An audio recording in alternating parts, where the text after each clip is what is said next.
No, you don't need the. I'm doing this my way. He a legend, he a legend, he a legend. He a legend, he a legend, he a legend. He a legend. Welcome to the league, to the league, to the league, to the league, to the league of items. Welcome to the league, to the league, to the league, to the league, to the league of items. What's up, everybody?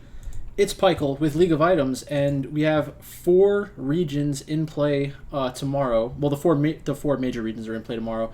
Before we talk about League of Legends, let's talk about Underdog Fantasy. UnderdogFantasy.com. If you want to join up for Underdog Fantasy, please use the promo code Pikel. You could also use the link in the description. They do a deposit match up to $100. Underdog Fantasy is pretty great. We're going to go over some pick'em stuff. So they have over-unders for kill scores in Games 1 and Game 2. They also have a Rivals format, which I'll throw up on the screen right now. So basically with Rivals, you're playing you're pitting two players from the same team against one another. Whoever has more kills plus the spread is the winner. For example, tomorrow we have Hamalife against Nongshim. I expect Hamalife to lose that match. So I would say On Fleek is probably the better option as the jungler. We have Zika against Shun on Invictus Gaming. I think that Invictus Gaming will probably end up winning this series. 1.5 kills is a decent amount, but Shun is really the player you want to have access to on Invictus Gaming in most scenarios. Kui against Hai Chao. Hai Chao is the mid laner. We're going to go with Hai Chao. Kui is a sub-risk as well. He can get taken out for Shadow. SFM against Angel. I think we want Angel. Weibo Gaming against LNG is going to be a very good match. I know that LNG hasn't been super convincing, but they're one of the more talented teams in the world.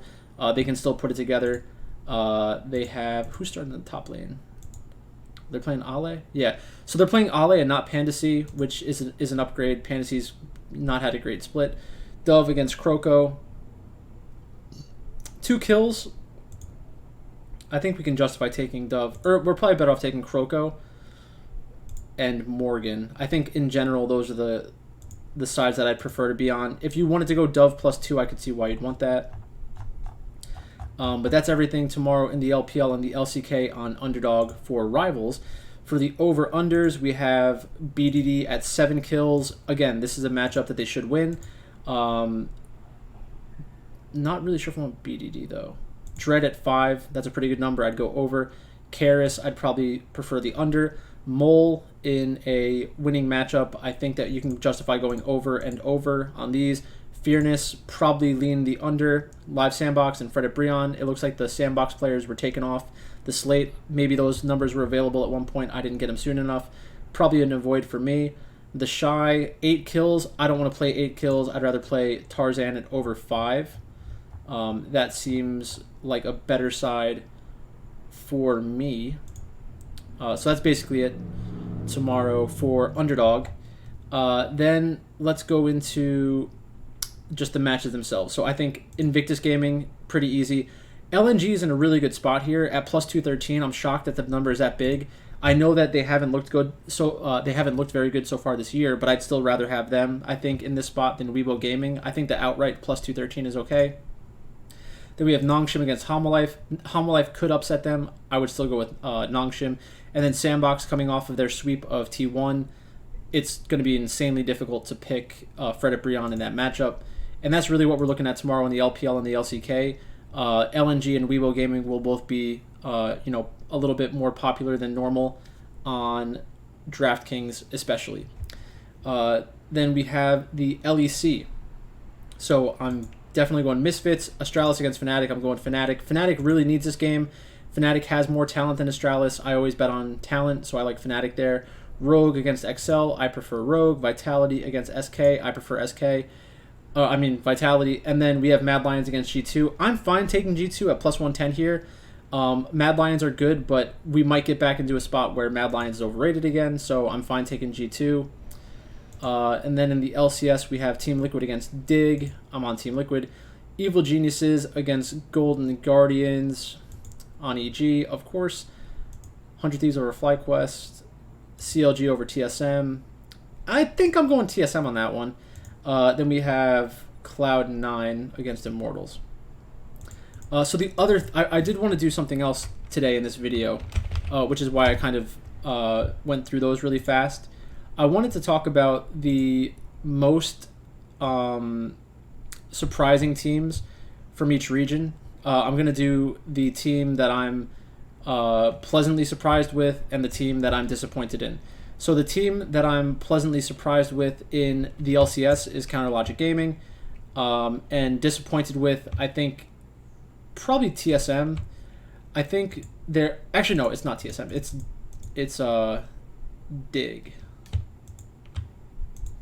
So CLG, they were not looking good going into the split. I was highly skeptical of the moves that they were making. I think that going from Jenkins to Dokla, it has worked out. I don't think that it gives them the upside they need to be competitive in the playoffs, but from a regular season perspective, you kind of have to say it worked out. Contracts had a much better split than he did last split. Contracts has always been thought of as a jungler who can potentially carry games. Last split, he was brutal. And this split, he's been much better. A lot of that should be ascribed to Palafox. I think that Palafox and Dokla being more aggressive in lane really did help Contracts a lot. It took some pressure off of him. Palafox has had a very good split in general. Last split, it was more focused on Luger in the bot lane and Poom. Instead of forcing him to be the focal point of the team during the early, mid, and late game, they kind of took away a decent amount of that by having Dokla play some carries, having Palafox play some carries, and then giving Luger more room to kind of not be targeted by the enemy team all day, every day. So I think that's okay for CLG. I still don't expect much from them in the future. I think that there's a very real ceiling to the talent that's on their team. But the reason why I was pretty disappointed in Dignitas is because River is a good jungler. And going from Fate God to Gamsu, we really didn't expect that to do anything. But them basically abandoning a couple players in their team with eventually getting rid of Neo, going to spawn and going to spawn. I understand why you'd want to do that, trying to get some new talent into your roster. Who knows how that's going to turn out? And maybe these moves help long term, but going from Gamsu to Hoon and going from River to Xu, obviously not good short term solutions, and that's part of the reason why they haven't been good. They weren't good before, but that kind of caps their ceiling even more in the short term. Maybe long term it works out for them. Hopefully it does, but I had much higher expectations for them going into the split. I think in the LEC, the obvious team for the most surprising team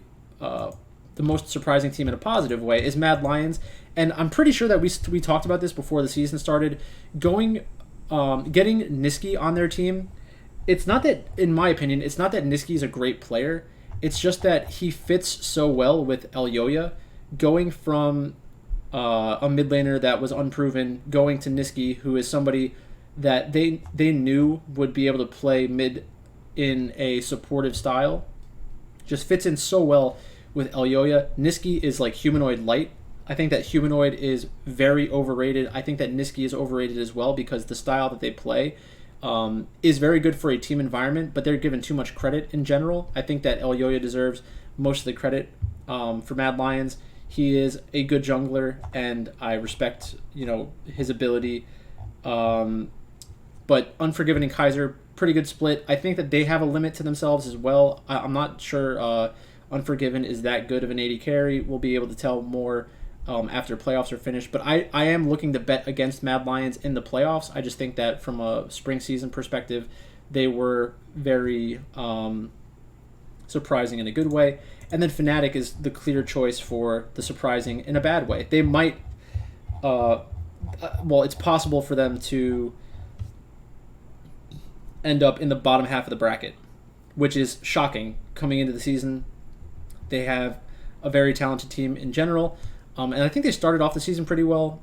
They did okay last split. Wonder, good top laner. Razork, good jungler. Humanoid, good mid laner. Upset and Hylissang, both good players. Not really sure what's going on with this team. Maybe it has something to do with their coaching, but I expect them to turn it around. I would bet on Fnatic to turn it around in the playoffs. I don't want them. I'm not going to pick them to like win the split, but I would be interested in betting on them in specific matchups. I think that if they're on the bottom half of the table and eventually they play against a team like Mad Lions, I could see them beating a team like Mad Lions. I think that their talent is on par, if not better, than Mad Lions. In Korea, Sandbox is easily the most surprising team in a good way, and I still think that Nongshim is the most surprising team in a bad way.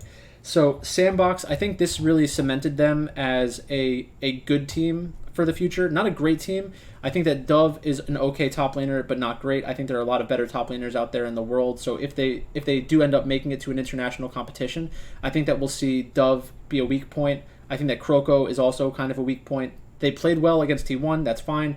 But as time goes on and the level of competition gets even more difficult, I think that, well, it really can't get much more difficult than T1, but on a consistent basis. Like if they're beating up on every other team in the league and then they get one or two good performances against the top 4 team in Korea, then they're going to look like a top 4 team in Korea. But Closer, obviously very talented. Prince has been kind of a shock for me. He has had a crazy split, and a lot of it is very similar to like how Gala like looks insanely good sometimes because his teams play around him. Like Sandbox does the exact same thing in the match against T1. He was fed a bunch of kills, which obviously makes him look absolutely insane. And I think that it's good that his team is willing to do that. I don't think that he is the best AD carry in the world, but he is definitely a top 10 AD carry in the world right now, I would think. And then for a disappointing team, I think we can go with Nongshim. So going into this year, I think Kana is a good player, Dread's a good player, BDD is a good player. Ghost is at best like a utility AD carry. He should not be the primary focus of your team for the most part. He is not someone who's going to constantly create the winning difference in the laning phase. When he was paired up with Beryl would often take it upon himself to carry the laning phase and make plays. And as a playmaker, he would get Damwon into really good positions, not only in bot lane, but in mid lane, in jungle skirmishes, setting up vision around the neutral objectives, something that he still accomplishes right now on DRX. But,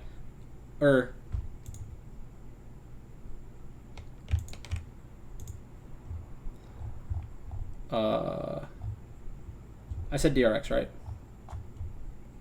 Yeah. But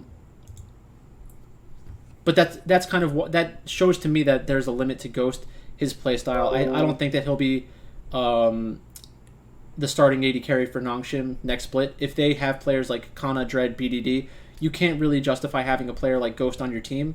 And this just wasn't a good meta for them. But if champions like Jinx and Aphelios or Zeri or mechanically intensive champions are in the meta and are going to basically force you to draft around them, then you need somebody a little better than Ghost mechanically. So that's pretty disappointing. I still think that Kana is like one of the best top laners in the world. I would assume that he goes to a different team or Nongshim revamps their roster. And then in China, I think that the most surprising team from a positive perspective is a team that we kind of expected to be good, which is OMG. And then from a negative perspective, I would say Ultra Prime. And I had pretty high hopes for Ultra Prime, and it just didn't materialize this year. Shanji was much better than I thought he would be this year. It was really a question mark about how he'd be able to perform, but he did. Aki, good but not great jungler. Cream, very good mid laner. Abel, good bot laner. Cold, good bot laner. So I think that 8-8 is pretty on point with where we should have expected them to end up. I don't know if they really have what it takes to win a round or two in the playoffs. I wouldn't be completely shocked depending on matchup because of someone like Cream. He is that good. I think that Cream could be a top 4 or 5 mid laner in the LPL within a year. I wouldn't be shocked if one of the bigger teams picked him up. That could be a really good acquisition for a team out there. And then with Ultra Prime, my problem with Ultra Prime is like Zoom he's definitely still a good top laner. Maybe this just isn't the meta for him. When it was a little bit slower in the top lane and Ornn was more playable, or not punishable, I should say, and he was playing with Kanavi, you can make something happen. When Hacker is your jungler, you can't really, just forfeit top lane and then hope that Hacker makes something happen, because Hacker's really not that kind of player. And then Cryin, we knew Cryin was going to potentially limit this roster because he is also a humanoid clone. Humanoid, Niski, Cryin, these types of players are, very good at something like TF, and they're okay at everything else. It just didn't really work out. I don't think that this team really blends together. They needed to be more aggressive in the early game, take Zoom and Hacker, try to make some plays bot lane, play around Dragon, and try to get Elk ahead. Elk is still a very good AD carry. Elk is another player that I would love to see on a better team, or with a better organization. In this meta, it was really tough for him to be able to make anything happen when he has Hacker and Cryin on his team. I still think that Elk and Xiaoxi are good players. Hopefully they get picked up by a different squad. But that's basically it. So this weekend, there's going to be a ton of games on. I'm really excited to watch a lot of these games and really solidify my opinions on these teams going into playoffs. I'll do updated tier lists either over the weekend or early next week. But I wanted to give you my thoughts on some of the more surprisingly good teams and surprisingly bad teams, because it's always good to kind of remember before the season started, we thought this team would be good or we thought it would be bad. But that's basically it. So like I said before, if you want to help the channel, please consider signing up for Underdog Fantasy. It's a great website. The NFL stuff is going on tonight. Preseason started. The Giants are playing the Patriots tonight. I got to look at the highlights for that. But yeah, that's basically it. So thanks for watching, and I'll talk to you later.